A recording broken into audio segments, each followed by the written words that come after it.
Bienvenue dans ce Senso Espresso, notre rendez-vous qui a pour but de vous donner un éclairage sur des situations de marché singulières.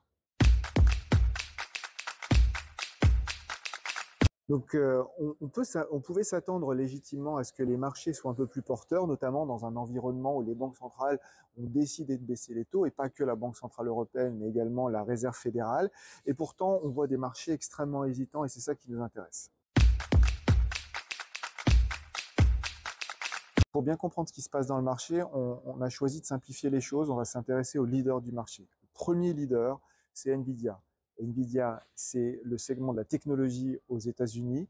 C'est donc le S&P, c'est donc le VIX, et le VIX, évidemment, les actions et le crédit par ricochet.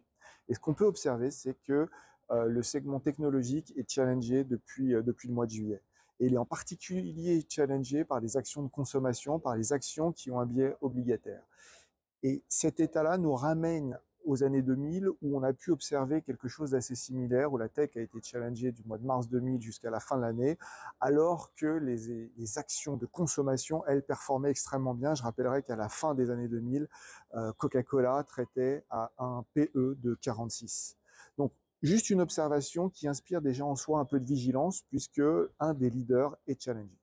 On a eu une évolution sur le second leader, c'était auparavant l'inflation, c'est désormais le marché de l'emploi. Et là, ça devient extrêmement intéressant, il y a deux parties. La première partie, c'est le marché de l'emploi et l'évolution des taux. Et là, on observe une divergence assez marquée entre ce que nous dit la Réserve fédérale, qui voit une normalisation du marché de l'emploi, et ce que dit le marché, qui anticipe une baisse de taux de plus de 200 points de base, de quasiment 230 points de base à un an, et qui lui dit qu'il y a une forte décélération et même un risque de récession.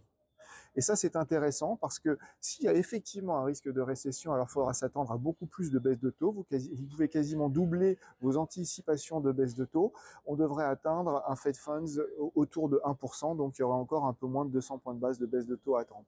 Cependant, s'il n'y a pas de récession et si le momentum économique aux États-Unis devait reprendre un tout petit peu plus de couleur, alors les baisses de taux qui sont anticipées par le marché sont un peu trop importantes.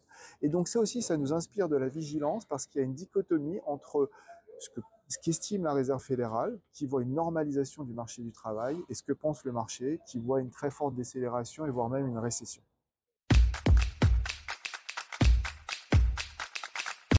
En résumé, dans ce Senso Espresso, un marché des taux qui anticipe une récession qui pour l'instant n'est pas observable, le secteur de la tech qui est hésitant, une saisonnalité qui n'est pas totalement favorable à la prise de risque, tout ça nous inspire un peu de vigilance. Merci de nous avoir suivis dans ce Senso Espresso. À très bientôt.